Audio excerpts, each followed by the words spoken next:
teessuma gaaddisaa hawaasummaa guddina sammuu ijoollee daa'imaa bu'uura jireenya diin islaamaa waa baruun umrii yoom daangeffamaa barnoota maddaa haraa shirraa koottaa fayyadamaa. teessuma gaaddisaa hawaasummaa guddina sammuu ijoollee daa'imaa bu'uura jireenya diin islaamaa waa baruun umrii yoom daangeffamaa barnoota maddaa haraa shirraa koottaa fayyadamaa. bismillaahi yaa khaaliqul kawni maqaa keetii waa hundaa jalqabni kan kana caaluun jiru badhaafni maftaahulaa kheyriitiin bananii dalagaa kamuutti milkaanii gaachanaa fi eeboo godhatanii balaa fi shayxaana waraananii riqicha galaanarraan dabranii gufuudhaa fi boollaan utaalanii keeysatti kufuurraan sodaatanii badhaasa maqaan kee gabroottanii kanaafuu waa hundaa'uu durfamaa barnoota maddaa haraa shirraa koottaa fayyadamaa. teessuma gaaddisaa hawaasummaa guddina sammuu ijoollee daa'imaa bu'uura jireenya diin islaamaa waa baruun umrii yoom daangeffamaa barnoota maddaa haraa shirraa koottaa fayyadamaa. laka alhamdu yaa rabbii guddate kan idiin kanarratti nu uumte kalqii biraatiin adda nu goote ergaa caalamaa nu keeysaa filte quraana guddaadhaan nu ergite nagaaf rahmanni irratti haa bu'u baayyate aalii fi sahaabaas dabalate cufa warra millaasaa qabate duraan addunyaan golgola turte nabiyyi erguun keeysaa nu baafte heera shari'aadhaan irra buufte dukkana ifaadhaan nu ibsite amalaa fi haalaas nu tolchite islaaminaadhaan nu miidheysite keeysaa fi gubbaas nu bareechite numa kanaahuu if nu beeysifte akkasi gabbarru nu taasifte nagayaa fayyaadhaas nu kennite hojii kheyriidhaa kan nu laafifte hamma jiruu teenya murteeysite nuti kan dhugaan gabbarru suma barnoota maddaa haraa shirraa koottaa fayyadamaa. teessuma gaaddisaa hawaasummaa guddina sammuu ijoollee daa'imaa bu'uura jireenya diin islaamaa waa baruun umrii yoom daangeffamaa barnoota maddaa haraa shirraa koottaa fayyadamaa. yaabboleessa kiyya yaabboleetti islaamummaadhaaf kan taatan maatii ta'anis yeroon tunnuma dhumte umriin tee yeroodhaan daangeffamti bilaashitti simatin duuti kan dhugaan diin jaalatu qalbitti numa barandii yeroo kamitti hijiinarraa hodhaamsa kooti kan najjiru dirqama geessuuti ugaatuun ammoo sirraa eegama barnoota maddaa haraa shirraa koottaa fayyadamaa. maddaan haraashii dhaatuun biqilaa namuu kan xoolayneef tajaajila shanyii facaasaatti habaqaala guddisaadhaa oomishaarraa callaa baruuf barsiisuuf quraanaa caala abbaan ulamaa sheekha damtuula dhaammateen nu keeysaa kute gala rabbi haa kennu firdowsi laala karaan barnootaaf mijjeessu haala madda haraashii dhaatii qeebala hawaasni koottaa irra imala hundi keeysanuu kan dhiiraa dhala shayxaanni killee bakkayyuu dhala ilmaan guddatee hojii eegala akkan guddifanne godhaa jala namuu diiniyyoo tahe qaceela diiniin bobbaheeti alaa gala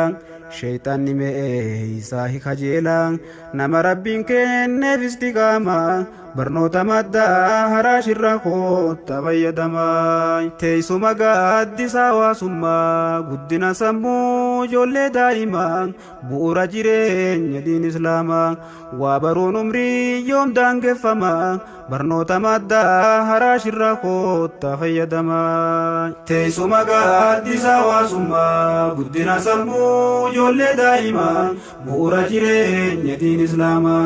waa baruun umrii yoom daangeffamaa barnoota maddaa haraa shirraa koottaa fayyadamaa. Sheek Adam Tuulaa leenjisaa hawaasaa barsiisaa quraanaa fi hadiisaa maddaa haraashii hundee isaan isaa amaanaa abbaa keenyaa jabeessaa nutti dabarsee deeme miiraasaa dhaloota dhufuun gahaa dhaalchisaa inni beeku kan beeyne barsiisaa waan barattan sammee walii raabsaa yoo dhiifte ammoo suma sheeneysaa wallaalli qalbii namaa dhamaasaa agartuu keeysaa lif godhee dhaamsaa gurrallee duucheetti dhegeleeysaa ammallee sammuudhaas ni gabroomsaa oofeettuu tashee ixaanatti geeysaa kophatti qabee itti dhiichisaa mee wal baasaa beekomsaan bilisaa jireenya namaa beekomsaan ibsaa maddaan haraashii dhaaturra saasaa wallaalaa fi baamurradhu kaasaa ofirraa halaalatti fageeysaa jiruu fi jireenyaafis murteeysaa koottaa baradhaa meediin islaamaa barnoota maddaa haraashirraa koottaa fayyadamaa. teessuma gaaddisa hawaasummaa guddina sammuu ijoollee daa'imaa bu'uura jireenya diin islaamaa waa baruun umrii yoom daangeffamaa barnoota maddaa haraashirraa koottaa fayyadamaa. koon lafa firraa kaayyaa deeroo ba'aa dadhabbii wallaalaa roorroo ilaa hanga yoom deemtaa yaadeeroo bilaash ofirraa hin godhin yeroo namni waa hin beeynen qabu qaroo karuma hundaanu inni zeeroo naannawa hararfii qaryati feerroo taqabbalan dhaamsal mahammarroo lafaa ka'anii qarree fi qeerroon barnoota wajjin cimsan hariiroo diiniin deerarraa ol bahan booroo inuu hawwan faan hamileen dheeroo nu kana malee islaamummaa waan qabdu kan biroo haa kunuunfannuu kaane yaa jammaa barnoota maddaa haraashirraa koottaa fayyadamaa. teessuma gaaddisa hawaasummaa guddina sammuu ijoollee daa'imaa bu'uura jireenya diin islaamaa waa baruun umrii yoom daangeffamaa barnoota maddaa haraashirraa koottaa fayyadamaa. dubartoota keenya sochiin isaanii nama dinqisiisa yaa ikhwaanii haquma ol baasee dubbachuuni hawwanii fi ijoolleen shamarranii hamileen abbaa fedhan caalanii maddaa haraashii maqaa dhooynaanii qilleensarraa kan mul'atu isaanii dubartoonni waa baruuf kaatanii hamma barattuu gadin taa'inii arra rabbiifaa gahu galanni hiree barachuudha harkattanii ofitti tastee dhiiftee rafinii haala kanaan yooniif tirattanii tiifattan seenaa duraan qabdanii jalqaba diiniif wareegamtanii lubbuu baastanii diiniif laattanii sumayyaa yoo yaadatu seenaanii arrallee kunoo sani karaanii wiliidhaafillee irraan maqinii diin kanaan dhagaaguudhaaf dhaloonni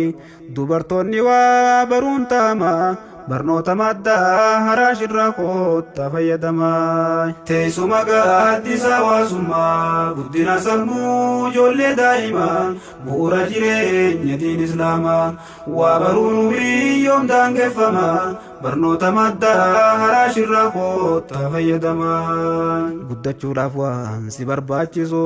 karaa galma keetitti si geessu yaabboleessa koo meessi odeessu mul'ata kun kaayyoo kalammeessu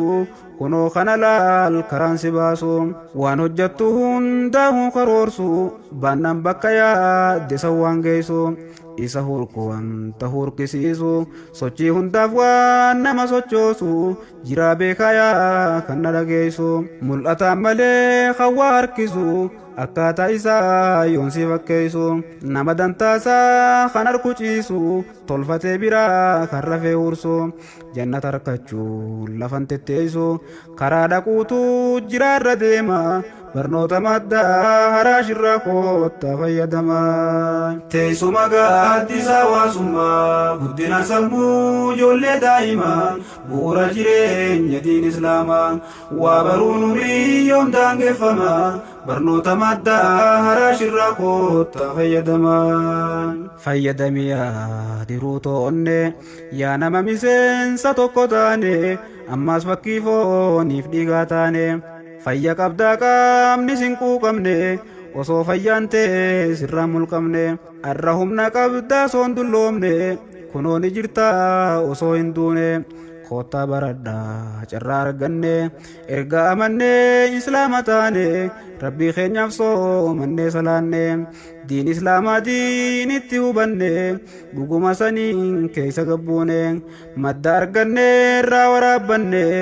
haadhuinuu osoo biraan deebonne laaftutti laalte akkan daganne fodhu dhaamsi koo kunoo kanuma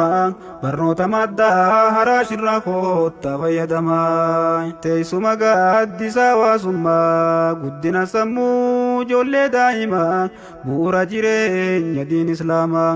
waa baruun umrii yoom daangeffama barnoota maddaa haraa shirraa koottaa fayyadama teessuma gaaddisaa hawaasummaa guddina sammuu ijoollee daa'imaa bu'uura jireenya diin islaamaa waa baruun umrii yoom daangeffama barnoota maddaa haraa shirraa koottaa fayyadama teessuma gaaddisaa hawaasummaa guddina sammuu ijoollee daa'imaa bu'uura jireenya diin islaamaa waa baruun umrii yoom daangeffama barnoota maddaa haraa shirraa koottaa fayyadama